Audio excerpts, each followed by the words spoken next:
Well, here I am on my journey around ATE, which seems to encompass the whole of Australia, and I've made my way right down to the south. Now I'm in Tasmania, well, sort of, mentally in Tasmania, and I'm with Ruth Doughty here. She's Head of International Relations for Tourism Tasmania. So how's ATE been for you so far? I mean, here we are in the Western Module. Is it good? It's been really good for us so far. Tasmania seems to have hit a sweet spot with the international markets.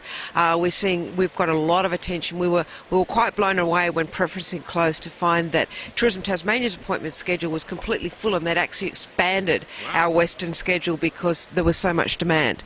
But why do you think that is? Where's this sweet spot come from? Is it because you've got exciting new product? Is it the environmental issues? What do you think it is? Look, I think it's a combination of things, John. I think that, yes, we've got some amazing new products. So last year at ATE we were able to launch Sapphire, which of course is an incredible product. This year we have Mona, the Museum of Old and New Art here, which of course has hit the world with a great big splash, and it has people talking everywhere. But I think the other side of it is that our international team have been working so hard behind the scenes and have generated amazing PR. Are they going to get a pay rise? You have to go a little bit higher than me to talk about pay rises. But you're right, though, because the amount of international exposure to Tasmania has been massive. It has. It has. But, you know, just on the negative side, not that I'm a negative person, massively high Australian dollar. Are you seeing any impact of that? Not yet. Not yet. We are talking about it, and we are watching to see what happens. It's a bit of a watching brief because obviously it's continuing to climb. I'll ask that question again. So just in terms of the massively high Australian dollar and the pundits saying it's going to go higher, mind you, they've been wrong in the past, are you seeing any impact of that? Not yet.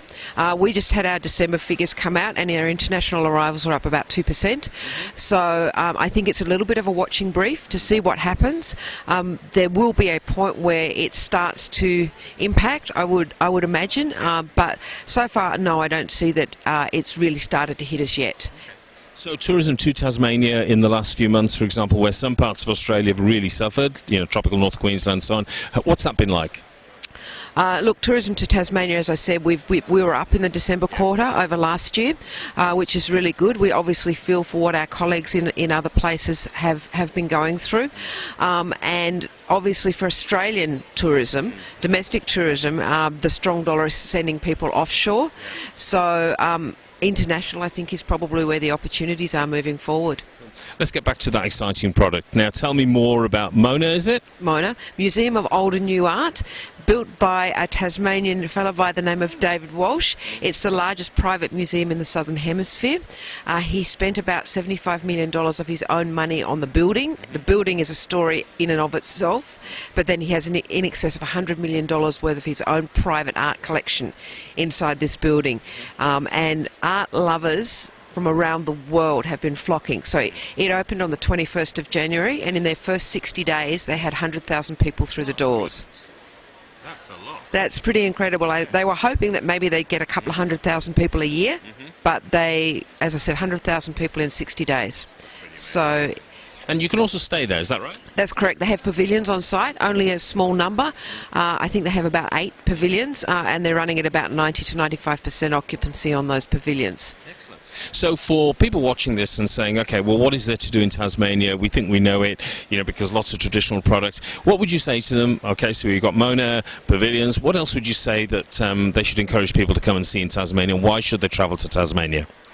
I think that Tasmania is having hit this sweet spot. People are starting to understand that we offer some things that you can't find anywhere else in Australia. We actually, being a small compact place, you can see and do a lot of different things. It's not a long way to get from alpine country to beaches.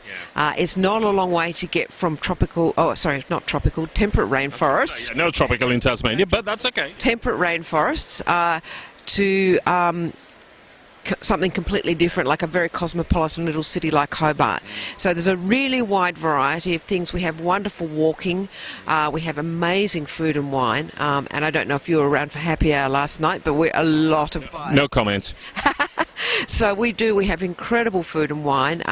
So you can eat well, you can sleep well in amazing products like the Henry Jones and Sapphire and Mona Pavilions and lots of other wonderful accommodation.